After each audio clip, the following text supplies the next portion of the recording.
Alors, maintenant, on va voir max content, min content et la fonction min max. Donc, on peut enlever justify content et align content ici, hop, et on peut enlever les gouttières, elles vont se resserrer.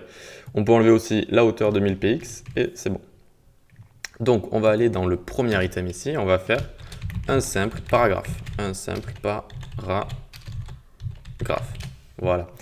Et donc là, on va voir qu'il va se décaler ici dans la deuxième cellule. D'accord? C'est pas très esthétique. Comment on pourrait changer ça? On va aller dans Grid Template Columns et on va y mettre ici, on va tout enlever, ce sera plus simple pour vous. On va mettre la première colonne à max content, puis un fr, un fr.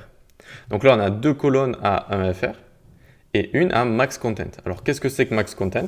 Eh bien, ça prend la largeur du contenu total, j'ai bien dit total, et du coup, ça va donner cette taille à la colonne. D'accord? La colonne va prendre la largeur du contenu total. Maintenant, on va aller à l'item 6, ici, on va faire lorem 7 par exemple, et on va aller ensuite à la dernière colonne, et on va mettre min content cette fois.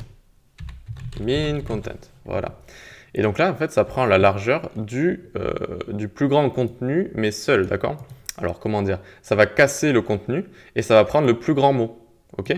Ça va prendre, donc la largeur de la colonne va être égale à la largeur du plus grand mot quand on aura cassé le texte, d'accord? Donc ici, le plus grand mot, c'est consecteture, d'accord? Donc min content, ça prend la largeur du plus grand contenu. Ici, ça prend la largeur de tout le contenu. Alors maintenant qu'on a vu ça, on voit que ça dépasse un petit peu ici, d'accord? Comment on pourrait arranger ça? On va aller dans Grid Template Row ici, on va faire min content, enfin on va faire repeat de min content. Et là, du coup, les rangées vont s'adapter au contenu. C'est super.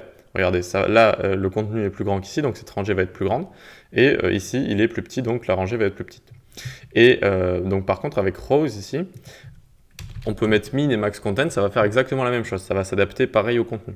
Parce que le texte, en fait, va se break seulement quand on va resize horizontalement, d'accord? Regardez, là je resize horizontalement, le texte, j'ai pris une page au hasard, hein, le texte, il va se casser, vous voyez? Alors que si je resize verticalement, il va jamais se casser le texte, d'accord? L'image, elle va bouger si vous voulez, mais le texte ici, il ne va pas se casser. C'est pour ça en fait qu'avec les rows ici, vous pouvez mettre min et max content et ça va tout simplement s'adapter au contenu. Par contre, avec les colonnes ici, max content et min content, c'est pas la même chose, il faut faire attention. Donc, une fois qu'on a vu ça, on peut aller dans Grid Template Rows ici, et on va mettre repeat 2, et on va mettre min max, donc la fonction min max, 150 px, et min content. Donc là, alors, repeat 2, min max, 150 px, oui c'est bon. Donc là en fait, il va être entre 150 px et min content. Donc qu'est-ce que ça veut dire? Là vous voyez que celui-là, il a pris 150 px, et celui-là, il est plus grand encore. Parce que celui-là, en fait, il a pris la taille du contenu, d'accord, min content. Donc si le contenu est inférieur à 150 px, eh bien ça va prendre 150 px ici. Regardez si je clique sur examiner, hop, alors, tac, tac, tac, ici, vous voyez, il y a écrit 343 par 150. Et le dernier, du coup, il a pris la taille du contenu, d'accord? Donc, il a pris ici, par exemple, 210 px. Donc, si le contenu n'est pas plus grand que 150 px, ça prend 150 px de base. Sinon, ça va s'adapter à la taille du contenu. OK? Tout simplement. Donc, c'est ça. Min-max, c'est ça. Et c'est assez utile, notamment. On va pouvoir l'utiliser avec column, par exemple. Donc, on va juste enlever... Alors, on va enlever le texte. Ici, on va rester sur... on va taper. On avait écrit quoi? 1 ici, et le lorem ici, on va l'enlever, on va remettre 6 aussi. 6, voilà. Et ensuite, donc, on va mettre la grille, on va lui mettre une largeur de 90% pour que ce soit assez visible. Et les rows ici, on va mettre repeat 2, 150 px. Voilà. Et enfin, on va s'occuper de notre colonne, tac, de nos colonnes, et on va leur dire, la première colonne min-max 200 px, 600 px, ou même allez, 700 px, tac. Et ensuite, on va faire repeat de 1fr. Hop. Alors, qu'est-ce qui va se passer là? On va avoir la première colonne à 700 px, d'accord? Vu qu'elle a la place, donc elle va prendre 700 px. Et les deux autres vont être à 1fr.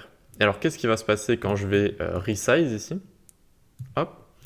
Regardez les deux colonnes de droite. Elles se resize, elles se resize, elles se resize, c'est pas facile à dire. Et tandis que celle-là ne bouge pas, d'accord? Celle-là ne bouge pas, elle reste à 700 px, d'accord? Et quand celles-là, elles auront fini de resize, qu'elles auront vraiment plus d'espace, celle-là va vraiment commencer à bouger. Regardez. Hop, à un moment, elles vont plus avoir d'espace. genre ici. Et maintenant, c'est celle-là qui se resize. Et celle-là, sa taille minimum, vous le savez, ce sera 200 px. Du coup, elle va s'arrêter à 200 px. Hop, et voilà. Et là, ça s'est arrêté. Vous voyez, ça va faire bouger carrément.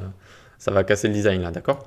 Donc là, ça va prendre de 700 px s'il y a la place, jusqu'à minimum 200 px, ok? Et du coup, c'est utile si par exemple, du contenu ici qu'on n'a pas envie de resize, alors qu'ici, on s'en fiche un petit peu, par exemple, si c'est du texte ou etc. Eh bien, voilà, donc min-max, très utile.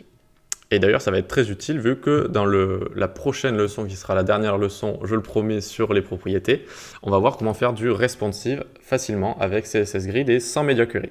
Allez, on se donne rendez-vous à la prochaine session.